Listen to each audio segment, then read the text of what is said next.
Pakistan's 27th constitutional amendment is not just another political development.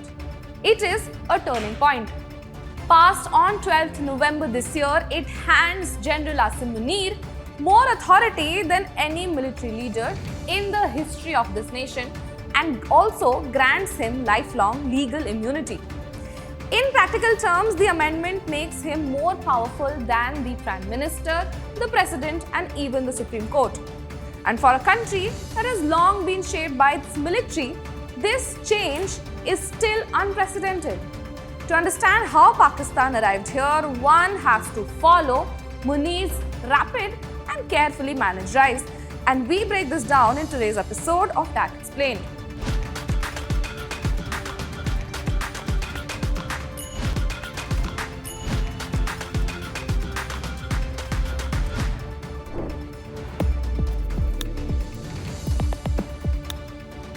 On 29th November in 2022, Munir took charge as the Chief of Army Staff. 2 years later, in November 2024, the government quietly extended the tenures of all service chiefs from 3 years to 5 years. Now, this ensured that Munir would remain in office until at least November 2027. This is far longer than most of army chiefs in Pakistan's past. Then came the intense conflict with India in April and May of 2025, triggered by the brutal Pahalgam terror attack carried out by Pakistan's Lashkar-e-Toiba. Pakistan referred to the response as Operation Bunyan-um-Marsoos, and although the operation itself was short, its political impact was enormous. Munir emerged from it stronger than ever. Within weeks, on 20th May 2025, he was promoted to Field Marshal, a rank that instantly placed him above all other generals. A few months later, on 14th August this year, he went a step further and awarded himself the Hilal-e-Jurat, which is Pakistan's second highest gallantry medal. No army had ever done this before. The move sparked jokes, criticism, and disbelief, but it also showed the new level of confidence and control Munir had gained. Then came the knockout punch, the 27th Amendment. On 12th November this year, Pakistan's National Assembly passed it with overwhelming support. The amendment creates a brand new post of Chief of Defence, or the CDF. And there is no mystery about who will occupy this position. The CDF will command all three armed services, the Army, the Navy, and the Air Force, and the old chairman, Joint Chiefs of Staff Committee, will be abolished. In other words, Munir will now sit at the very top of a unified military structure. But the most controversial part is the immunity clause. The amendment ensures that Munir will keep his rank, his uniform privileges, and personal legal protection for his life.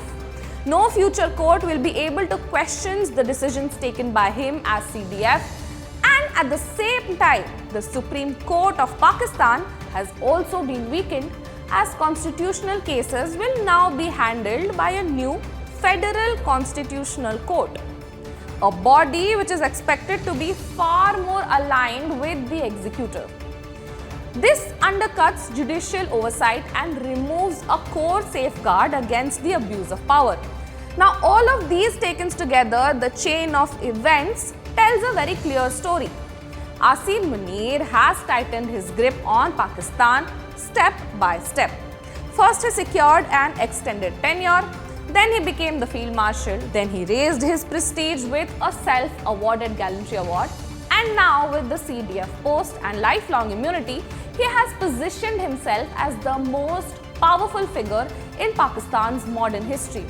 His authority even extends to the country's nuclear program, as he becomes the central decision maker within the Nuclear Command Authority. Civilian leaders, meanwhile, are pushed further to the sidelines. Now, inside Pakistan, reactions are going sharper. The opposition, especially the PTI, has called the amendment as the funeral of democracy. Protests have already begun. Lawyers, activists, and many ordinary citizens worry about a future where one man is shielded for life and where constitutional checks may not apply for much longer. Even within the armed forces of the country, some officers have privately expressed discomfort as the Navy and Air Force will now fall directly under army leadership. This raised concerns that their own strategic roles are also being sidelined. Beyond Pakistan's borders, the shift has also raised eyebrows across. India sees this as confirmation that Pakistan's military and not its civilian government calls all the shots. That perception will make diplomacy harder and tensions even sharper. Afghanistan expects a tougher Pakistani posture on the border and security issues. China may welcome this stability, especially for its own projects in Pakistan, but will be watching signs closely for an unrest. The United Nations has always historically interacted mainly with Pakistan's military anyway. Meanwhile, may simply adjust to this new reality. For now, global reactions remain muted, though analysts are worldwide worried. So, has Pakistan seen something like this before? The short answer, kind of. The closest historical comparison is General Zia-ul-Haq, who took power through a coup in 1977, became the president in 1978 and rewrote the constitution through the 8th Amendment in 1985 that gave himself sweeping authority.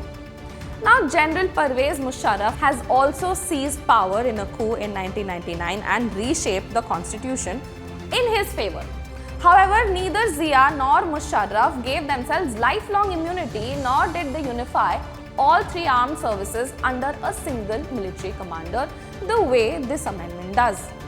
And most importantly, no Pakistani military leader besides Munir himself has awarded himself a Wartime Gallantry Award. Now, in several ways, Munir's current position is unprecedented. It blends elements of past military rule with new constitutional protections that go further than anything ever seen before. Power is now concentrated in the hands of Munir more than any other single figure in Pakistan's history. And one thing is already obvious. The center of gravity in Pakistan's state structure has shifted and it now rests firmly in the hands of one man. That is all from us today. This is Garima and you are watching the Asian Chronicle.